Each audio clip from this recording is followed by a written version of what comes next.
We now want to look at finding horizontal intercepts using the quadratic formula. The quadratic formula is just a special formula that allows us to find horizontal intercepts. And so it uses the values of the function when the function is written in standard form. And again, the standard form of quadratic function is f of x equals ax squared plus bx plus c. So this is our standard form. And, um, and so the A, the B, and the C are used in the quadratic formula. This only works if the answer, when we plug it into the quadratic function, comes up in the real number system. If it doesn't, if it's not in the real number system, then we end up finding out that we have no horizontal intercepts. And so I'm going to just walk through first one and then allow you guys to do the other two on your own, and then pause the video and watch, do those on your own, and then start the video again, and I will have the completed solutions there. But let's first walk through the first one. And so let's just identify our A, our B, and our C. And so we know A is equal to 1, B is equal to -8, and C is equal to -20. And again, you notice that we're solving for x when the output value is 0, so we're finding horizontal intercepts. So again, this output value is 0, so we know that this is horizontal intercepts. All right, so we know that we're solving for x, and so that's our input value. So I'm going to use my blue color for my input value. So x equals, and then then we have the opposite of B. So the opposite, and then I'm going to plug in B, and B is going to be -8. And then we have plus or minus, and I'll explain that in just a second. That just means we have two possibilities, plus or minus the square root of B squared. So I'm going to plug in my B.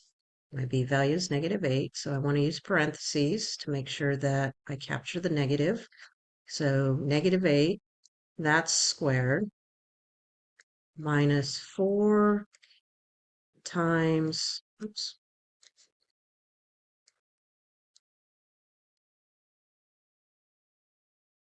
minus 4 times, now my A value, which is +1, so times 1, times my C value, which is -20. And so I'm just going to put that in parentheses so I can make sure it's negative. And all of that, so I can extend my square root, all of this is over 2 times my A value. And again, the A value is 1. And I'm going to manually or step by step go through this. And it's important to go step by step so they can see what happens when we simplify using the quadratic formula. So we end up with x equals, and now we're going to do some order of operations here. So negative times negative, that's 8, plus or minus the square root. Now we have -8 times -8, which is 64, minus -4 times 1 times -20 is going to be a positive, so plus 80, all over 2 times 1, which is 2. So we'll clean up the top again, and so we end up with x equals 8 plus or minus the square root of 144 divided by 2. And so now we have x equals 8 plus or minus 12 over 2. So now we have x equals 8 plus 12. We're going to break these up into 2. And we also have x equals 8 minus 12. So that's what the plus or minus means.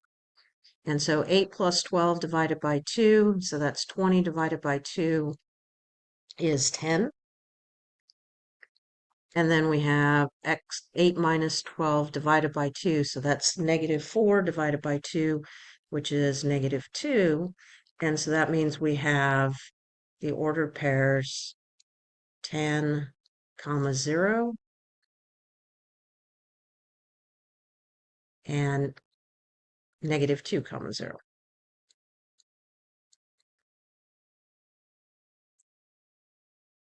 All right, let's pause the video. You guys go through and do the other two and see if you come up with notice some things that are happening there.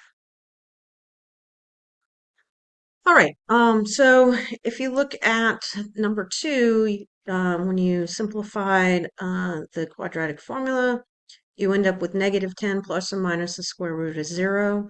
And so you'll have negative 10 plus 0 over 2 and negative 10 minus 0 over 2. And this just, since the plus 0 and the minus 0 don't do anything for us, we end up with negative 5 comma 0, but we do have the plus and the minus, so we actually have two answers. They're the same answer, but we have two of them.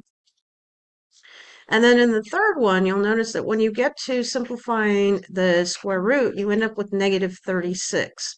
And since negative 36 is not possible, the square root of negative 36 is not possible in the real number system, we find out that we have, so since this can't be simplified, we have no horizontal intercepts.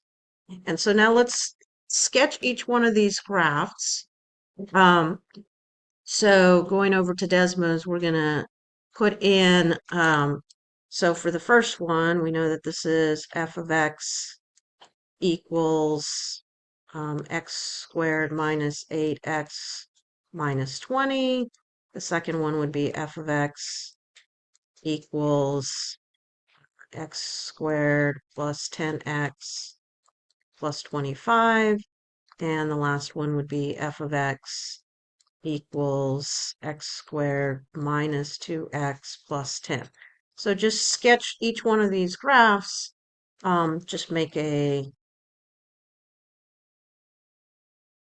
just a general sketch. We don't have to worry about scaling these too much, but we do want to make sure that we get a general idea of what each one of these graphs looks like. And we can just go over to Desmos to do this. So for the first graph, x squared minus 8x minus 20, we see that it has horizontal intercepts at negative 2 and 10, which is what we found. And then we do have the rest of this graph, it's opening upward because the a value is positive. We don't know, using the quadratic formula, whether the graph is opening up or down. We have to look at the function for that. We don't know where the horizontal intercept is, or the vertical intercept is, but we do know that based on the function that it's at 0, negative 20. And we don't know where the vertex is, and that's fine. So again, the quadratic formula is only helping us find the horizontal intercepts, if it has any, and then we have to look at the function for some of that other, or do another, type it into Desmos to find out what the vertex is. And so we do want to, we know that this is at, so if I count these by 2, and so we have 2 horizontal intercepts. If I count these by, what do we need? Negative 20, so maybe by negative 5. So we know that our graph looks something like this. If we look at the second graph, turn off the first one, look at the second one, back to home, we see that it only has one horizontal intercept at negative 5, 0, but notice that it is touching the horizontal axes. And so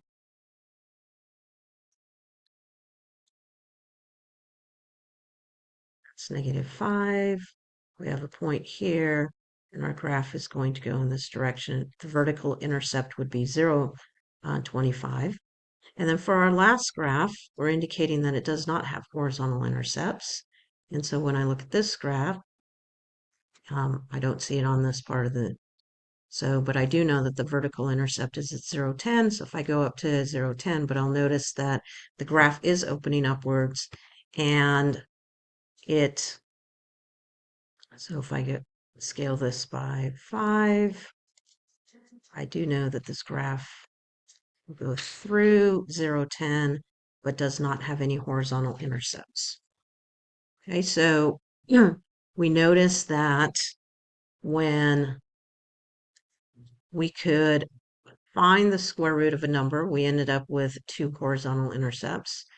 If the number underneath that square root was 0, we only had 1 horizontal intercept, and it landed on the horizontal axes. If we had the part underneath the square root as being negative, and since we can't take the square root of a negative number, we ended up with no horizontal intercepts. So to note that part that's under the square root is called the discriminant. It's just a fancy word for saying that's the b squared minus 4ac, or the part underneath the radical, the square root part, the part that's underneath. So if that b squared minus 4a is positive, then that indicates that we have 2 horizontal intercepts, and we have 2 answers, and those are 2 real solutions, or 2 real answers. If that part underneath the square root is equal to 0, we only have 1 horizontal intercept, and that is on the horizontal axes.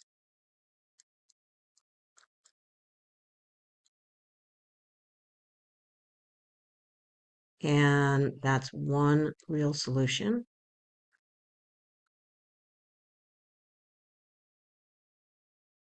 And then for if our part underneath the square root is less than 0, in other words, if it's negative, then we have no horizontal intercepts.